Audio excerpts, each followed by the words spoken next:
सच्चिदानन्दरूपाय विश्वोत्पत्त्यादिहेतवे तापत्रयविनाशाय श्रीकृष्णाय वयं नुमः। सभी मित्रों को राधे राधे। मित्रों, आज बात करेंगे 21 जून को आने वाली निर्जला एकादशी के बारे में। मित्रों, वर्ष भर में, साल भर में 24 एकादशी आती हैं। अधिक मास जिस वर्ष रहे उस दिन सब एकादशी मिला करके 26 एकादशियाँ होती हैं, ये सब जानते हैं। एक शुक्ल पक्ष की और एक कृष्ण पक्ष की, हर मास में ऐसे 12 महीने की 24 एकादशियाँ हो जाती हैं। और हमारे भारत में बहुत लोग एकादशी का व्रत करते हैं। एकादशी भगवान विष्णु प्रिया है। एकादशी का व्रत करने से भगवान विष्णु बहुत प्रसन्न होते हैं और धर्म, अर्थ, काम और मोक्ष, ये चारों भगवान विष्णु के पास है। इस व्रत को करने से धर्म, अर्थ, काम, मोक्ष चारों पुरुषार्थों की प्राप्ति होती है। वैसे सभी एकादशियों का एक अपना अलग महत्व है और सभी एकादशियां बहुत महत्वपूर्ण होती हैं।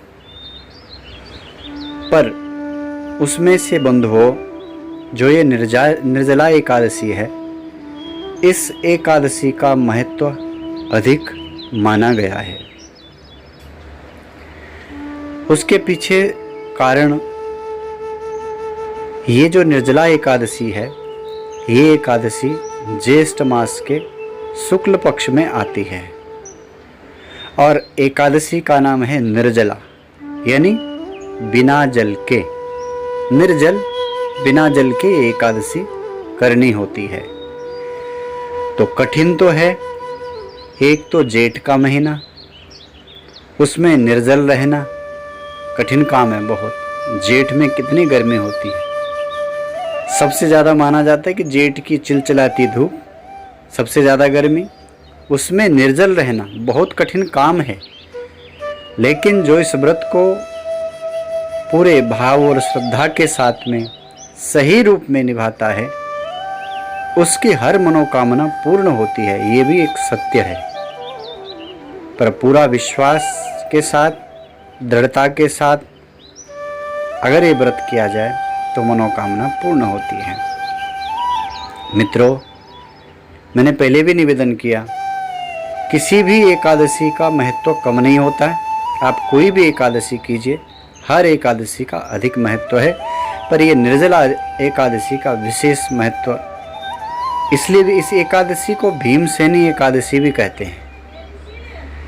इसलिए इस एकादशी का महत्व ऐसा वर्णन आता है। मित्रों, पांडवों को भगवान वेदव्यास ने एकादशी का महत्व समझाया, 12 महीनों की एकादशियों का महत्व समझाया और पांडवों से कहा, ये सभी एकादशियां धर्म, अर्थ, काम और मोक्ष को देने वाली हैं। इन एकादशियों को करने से मनुष्य जो चाहे वो प्राप्त कर सकता है। और विशेष करके जो एकादशियां करते हैं, उनके जीवन में कभी भी सुख में कमी नहीं आती, उनके जीवन में हमेशा खुशहाली रहती है। ऐसा वर्णन भगवान वेदव्यास ने पांडवों के सामने किया। एकादशी का व्रत एकादशी से शुरू होकर के और द्वादशी में इसको पारायण करते हैं। लंबा भी है और कठिन तो है ही एकादशी का व्रत, पर उनके लिए कठिन है जिनको लगता है कि ये कठिन है। नहीं तो लोग तो करते ही हैं एकादशी का व्रत।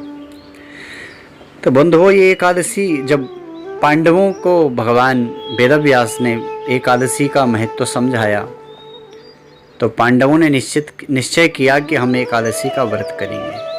लेकिन भीम भी वहाँ पे बैठे थे। भीम छटपटाने लगे। भगवान वेदव्यास ने पूछा, भीम क्या बात है? भीम ने कहा, प्रभु आपने एकादशी का महत्व समझाया और सबको एकादशी करना चाहिए, पर प्रभु मेरे को तो भूख बहुत ज़्यादा लगती है, मेरे को तो कई बार दिन में खाने के लिए चाहिए होता है, और आप कह रहे हैं कि इतना लंबा, वो भी बिना जल के एकादशी का महत्व आपने समझाया, सभी एकादशियों का महत्व आपने समझाया। इतनी देर तक तो मैं भूखा नहीं रह सकता हूँ प्रभु, क्या मेरे को इन एकादशियों का पुण्य नहीं मिलेगा? तब भगवान वेदव्यास ने कहा, भैया तुम चिंता मत करो, भीम तुम चिंता मत करो, तुम वर्ष भर के सब एकादशियां नहीं कर सकते तो कम से कम ज्येष्ठ मास के शुक्ल पक्ष में जो एकादशी आती है उस एकादशी का नाम है निर्जला। उस दिन का व्रत तुम कर लेना निर्जला एकादशी का, तो तुम्हें पूरे वर्ष भर की एकादशियों का पुण्य मिल जाएगा। तो भीम बहुत प्रसन्न हुए और भीम ने फिर इस व्रत को किया। इस व्रत को करने से भीम को पुण्य की प्राप्ति हुई, सारी एकादशियों का महत्व जो है उसका फल भीम को प्राप्त हुआ, इसलिए इस एकादशी का नाम भीमसेनी भी है। तो बंधुओं, ये एकादशी थोड़ा कठिन तो है और उसी को करना चाहिए जो कर सके। कोई भी काम जबरदस्ती नहीं होता। हमारे हिंदू धर्म में, हमारे सनातनी परंपरा में कोई भी चीज़ थोपा नहीं जाता जबरदस्ती। कहीं जबरदस्ती थोप लो, बाद में तबीयत गड़बड़ हो गई या कुछ प्रॉब्लम हो गई तो फिर बोलोगे कि ऐसा नहीं। आप प्रेम से, भाव से, श्रद्धा के साथ में करेंगे तो आपको पता ही नहीं चलेगा। भजन करिए उस दिन, ओम नमो भगवते वासुदेवाय। कोई भी एकादशी होती है तो ओम नमो भगवते वासुदेवाय का जप कीजिए। कोई भी उपवास होता है उसमें असत्य नहीं बोलना, झूठ नहीं बोलना, किसी का जूठा नहीं खाना है, भगवान का भजन करना है, कीर्तन करना है, जप करना है। एकादशी का सीधा सीधा मतलब है कि आपको 5 ज्ञान इंद्रियां, 5 कर्म इंद्रियां और 1 मन, इन 11 इंद्रियों के द्वारा हर क्षण एकादशी के दिन आपको भगवान के सन्निकट रहना है। आप भी अगर इस भाव से एकादशी व्रत करेंगे तो आपका एकादशी सार्थक होगा, सफल होगा।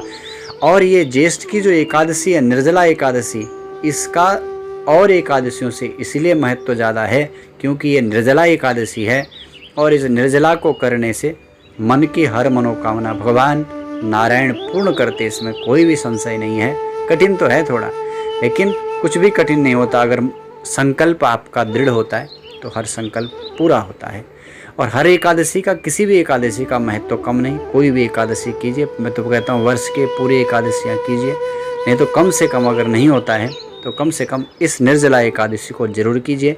इस दिन व्रत कीजिए एकादशी में और दूसरे दिन द्वादशी में फिर इसका पारायण कीजिए। और उसके बाद इस दिन दान करना चाहिए जल का।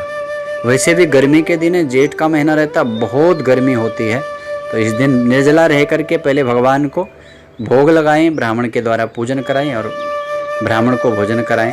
उसके बाद भगवान को भोग अर्पण करने के बाद ही, मिष्टान लेने के बाद तब जल पिया जाता है। और इस दिन जल के दान का बहुत महत्व है, जल का दान करना चाहिए। जल कुंभ का भी लोग दान करते हैं, तो जल दान इस दिन जरूर कीजिए। और भी अपने सामर्थ्य के अनुसार, अब बरसात का मौसम में तो लोग छतरी का दान करते हैं, वस्त्र का दान कर सकते हैं, अन्न का दान कर सकते हैं। आपका जो भी सामर्थ्य है उसके अनुसार आप इस दिन दान करिए। और विशेष करके ओम नमो भगवते वासुदेवाय का जप कीजिए।